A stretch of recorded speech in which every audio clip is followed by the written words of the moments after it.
Bueno, estamos entonces, al parecer, en una nueva etapa de esta relación entre religión y política en nuestro país, quizás en el mundo, y esta nueva fluidez, esta nueva relación entre lo político y lo religioso, ¿qué tiene de, digamos, de nuevo respecto a lo anterior? A ver, Roberto, yo tengo una reflexión que al mismo tiempo es una pregunta. ¿Hasta dónde nuestros políticos están haciendo una interpretación correcta de la nueva realidad? Es decir, ¿hasta dónde están sobrepreciando el valor de la religión cuando a lo mejor, como tú bien dices, tenemos una sociedad mucho más laica? O por el otro lado, cuando algunos de ustedes también lo han anotado en otros ámbitos, de que estamos frente a una crisis religiosa en general, donde, por ejemplo, tanto en México como en Brasil, por ejemplo, han descendido la cantidad de fieles católicos. Es decir, bueno, el escepticismo de la sociedad, el alejamiento de la sociedad con respecto a la religión es un hecho en estos tiempos. Entonces, ¿hasta dónde nuestros presidentes, hasta dónde nuestros gobernantes están haciendo una correcta interpretación de las cosas? Por ejemplo, muchas veces, como tú lo mencionabas, hacen una campaña política o emiten un discurso pensando en ganar simpatizantes en la sociedad y tratan de emitir, por ejemplo, cosa del aborto, ¿no? Por ejemplo, en otro tipo de decisiones donde el gobernante dice, toma una decisión o emite un comentario pensando en que esa sociedad católica lo va a apoyar, cuando a lo mejor tenemos una sociedad menos creyente. Es decir, esto es muy importante en términos de decisiones políticas. O creyente, perdón, o creyente, pero que no distingue creyente. esferas, simple y sencillamente. O más laica, o lo es. que tú quieras. Pero eso, es que los dos puntos me llevan a hacer igual es una pregunta, porque a ver, una cuestión sería, tienes menos fieles católicos, eso no supone que tengas menos creyentes, Correcto. porque probablemente lo que hay es una migración hacia otras religiones. Lo que sí significaría es un debilitamiento de la capacidad política de esa institución que se llama Iglesia y que ha sido un poder histórico. Pero no necesariamente eso se traduce en una sociedad más laica. Y lo dice Roberto, pero quizá la sociedad puede ser muy religiosa y al mismo tiempo laica en el sentido de defender, digamos, la separación de esferas y de reivindicar la importancia de que la religión no sea digamos, la agenda que permea la política. Pero las encuestas también nos dicen que no somos muy tolerantes. Es decir, que en esta pluralidad religiosa la podemos describir como un hecho, pero la convivencia no es fácil, Bernardo. No, y no solamente no es fácil, y hay que introducir un elemento muy importante que ha subrayado Beatriz, la distinción entre laicidad y secularización. Si lo que estamos viviendo es un proceso de secularización de lo religioso, en donde lo católico está dejando, somos un país mayoritariamente católico, pero ya no tan abrumadoramente católico como era hace 50 años, y que tiene un correlato, una mayor diversidad, lo señalas muy bien, en México los sectores evangélicos han crecido de manera notable. No es casualidad que haya un partido político hoy que acaba de ser levantado o aceptado, que tenga una inspiración pentecostal y neopentecostal. No es casualidad que también este mercado segmentado haya una expresión político-partidaria, que es algo novedoso en este país. Vamos a ver cuál va a ser Lo cual lleva a un tema que me parece muy importante, que también Beatriz lo señaló, que es el tema de la tolerancia. Tú lo señalaste, perdón, el tema de la tolerancia. El tema de la tolerancia que va más allá de simplemente aguantar al otro, sino el tema de la tolerancia significa el cómo convivo y cómo coaccionamos en un proyecto común donde todos cabemos y en donde no tenemos esta sensibilidad y tendemos a ser excluyentes en el mercado, en lo político y también en lo religioso. Pero, y ahí yo coincido con Beatriz cuando dice, es que hay que bajar todo esto a nivel de la sociedad. Yo me pregunto hasta qué punto hemos bajado estos conceptos de laicidad, de tolerancia, de participación, porque lo que está en juego es la calidad de la democracia. Es decir, Bourdieu planteaba que la calidad de la democracia se mide fundamentalmente por cómo se tratan a sus minorías.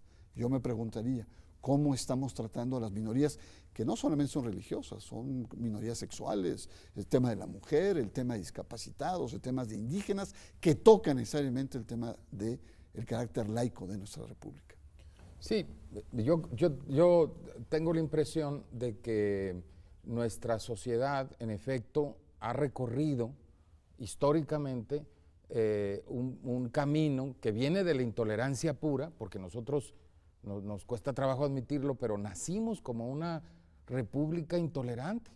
Así, la primera Constitución de México decía que no había tolerancia para ninguna otra religión y que el Estado protegería a la católica. Obviamente, recorrer ese camino hasta ahora, pues es un camino difícil. Porque el punto central ahí es que, lo diría en una frase popular, el problema no es que a la gente no nomás no le gusta lo de los otros, no le gusta lo que comen ellos y no le gusta que los otros no coman distinto, ¿no? Entonces, un ejemplo es el matrimonio homosexual. O sea, las iglesias tienen su propio matrimonio, cada iglesia tiene su matrimonio. Ellas regulan su manera de casarse, pero no nada más no están de acuerdo digamos, en que haya otras personas que se casen de manera distinta. Quieren impedírselo, ¿no? O sea, estamos en un punto en donde no nada más quieren que no haya otro tipo de personas, sino quieren más que sus reglas rijan para todos. Y eso es lo que yo creo que todavía estamos un poco en el camino de construir distinto, y por eso yo decía, perdón, que el tema es la regulación de todo eso. Porque esto nos reconduce al punto de inicio que planteaba Bernardo, que era en efecto, las religiones tienen un proyecto social. Dentro de ese proyecto social hay una concepción de la familia, hay una concepción del rol que le corresponde a la mujer en la sociedad, hay una concepción de la sexualidad, que es una agenda, digamos, que siempre está impregnada de fuertes ingredientes religiosos. Y desde ese punto de vista, los proyectos de sociedad, por un lado, pueden ser incompatibles entre ellos. No necesariamente habría conflicto, decían ustedes, pero lo que sí es cierto es que son muy poco tolerantes con proyectos seculares de organización social. Es decir, si las religiones en su conjunto, incluso conviviendo de manera pacífica entre ellas, colonizan la esfera pública, de todos modos hay una agenda que queda fuera, y es esta agenda de la diversidad, de las libertades sexuales, del rol activo de la mujer en la sociedad y en la política, que esa sería otra de las cuestiones para mirar este tema. El papel que le dan las religiones a las mujeres en la dimensión política, Beatriz. No, bueno, es específicamente una de ellas, bueno, varias de ellas, ¿no? Y sabemos exactamente cuáles, donde todavía las mujeres estamos totalmente al margen, es decir, hacia adentro, porque obviamente dentro del terreno católico, pues las mujeres tenemos prohibido oficiar, y hacia afuera, donde todavía a mí me parece que la Iglesia Católica en específico y otras no han evolucionado lo suficiente ni se han puesto a tono con los grandes cambios que se han dado a nivel mundial sobre los avances de la mujer en todos y cada uno de los terrenos, empezando obviamente por la ser dueña de tu propio cuerpo, tus decisiones, ser responsables y por supuesto en el estar presente en todas y cada una de las esferas públicas. Indudablemente que hay una serie de paradojas, ¿no? De una concepción de familia en una religión y que venga otra y que te impongas una concepción mayoritaria con toda una reglamentación jurídica. Esos son de los aspectos dentro del sistema de libertades en una república laica, la libertad de no creer, los ateos, claro, que viven bajo una especie de dictadura religiosa en muchos aspectos. Son elementos, creo, como decía Roberto, que son interesantes porque, digamos, emergen con otra mirada, ¿no? Cuando uno iba a pensar hace años que el tema de la laicidad íbamos a encontrar con minorías hasta indígenas, por ejemplo, y forma parte de todo este entramado. Yo creo que también hay cosas básicas que están cambiando. Pensamos que muchas iglesias conservadoras eran como las principales enemigas de esta perspectiva de la laicidad. Pero hoy nos encontramos que muchos políticos, en su pragmatismo, se convierten en una amenaza potencial a la misma laicidad. Entonces, creo que sí, por eso yo insisto en que nos hace falta una teoría general, una teoría política, y que baje, que no se quede solamente en la esfera de las ideas o de los intelectuales, pero que en el fondo lo que estamos jugando es qué tipo de calidad en la pluralidad queremos tener como sociedad. Este es el tema de fondo, una sociedad tolerante, libre, abierta, ¿no? Que sea capaz de convivir con muchos proyectos en el espacio de la esfera pública. Pues la verdad es que nos dejan una agenda muy rica en la discusión. Sumemos la regulación con la teoría política y el proyecto de la culturización, ¿no? Y la cuestión legal también, jurídica, sí, claro. para que no te quedes excluido. Pues tenemos una pieza de cada uno de los que hemos estado en este diálogo sobre la política y la religión. Muchas gracias, en verdad, Beatriz, muchas gracias, Bernardo. No se vaya usted, quédese con nosotros, porque aunque nuestros invitados se despiden del programa, vamos un corte y ya volvemos a las conclusiones con Roberto Blancarte y conmigo, con Pedro Salazar.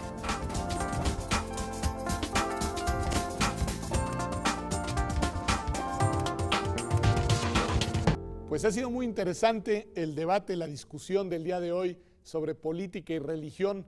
Beatriz Pajés y Bernardo Barranco pues nos han dejado una gran cantidad de reflexiones. Sí. Yo te diría así de entrada, para mí la parte más interesante tiene que ver con cómo esto de la relación entre política y religión se mueve con el tiempo. Es decir, no hay un estado de cosas permanente y no hay un marco normativo que logre, digámoslo así, ponerle una camisa de fuerza a las dinámicas sociales. Así. Y no hay un progreso infinito hacia nada, ¿no? Es decir, hay muchas personas que pensaron durante algún tiempo que la secularización de la sociedad y la laicización de las instituciones públicas era una cosa inevitable. Y ahora nos damos cuenta que no, que la propia negociación de lo político y lo religioso ha llevado a un regreso de la religión en la esfera pública, a una confusión de los mismos políticos que creen que están quedando bien con los creyentes, cuando los creyentes muchas veces son los primeros que piden esa separación para poder ejercer sus propias libertades, ¿no? Y el otro tema, en esta misma lógica, que probablemente estamos viendo un debilitamiento de algunas iglesias tradicionalmente hegemónicas, en concreto en nuestra realidad mexicana y latinoamericana, la católica, pero que esto no supone menos presencia de la religiosidad en la sociedad, que hay una especie como de diáspora entre las religiones, con un ingrediente adicional que Bernardo Barranco señalaba y que me parece muy, muy interesante, que es el tema de que también dentro de esta constelación de diversidad religiosa hay pluralidad. Es decir, hay pluralidad de religiones y hay pluralidad al interior de las religiones. Lo que nos lleva al tema que no tocamos en este programa, pero ya lo tocaremos en algún otro, de la representación de los liderazgos religiosos. ¿A quién representan? Porque muchas veces los políticos asumen que los líderes religiosos son los representantes políticos de sus creyentes, lo cual no es cierto, porque los líderes religiosos son simple y sencillamente representantes religiosos de una pluralidad de opiniones en términos políticos y sociales, que jamás podrían tomarlos, digamos, como representantes para efectos electorales o de otro tipo. Y sin embargo, muchas veces así lo creen y así lo asumen, dándoles un poder a los liderazgos religiosos que en realidad no tienen, ¿no? Interesante, porque además eso nos lleva a mirar la dimensión que planteaba con mucho tino Beatriz Pajés, y que es la de la religiosidad en el nivel de la base y el de la laicidad también en el nivel de la base. Es decir, mirar desde ahí la realidad para poder saber qué tan laicos, qué tan seculares o qué tan religiosos somos en nuestras dinámicas sociales, Roberto. Así es. Yo creo que tenemos esa tarea, investigar más, conocer más cuál es nuestra cultura política. ¿Es una cultura más laica o es una cultura más religiosa en términos políticos, ¿no? Pero pues tendremos, yo creo, espero otros programas y con esto pues les agradecemos su participación, a nuestros colegas que nos visitaron y les damos a ustedes también las gracias por haber acompañado a este programa, Pedro Salazar y un servidor, Roberto Blanco.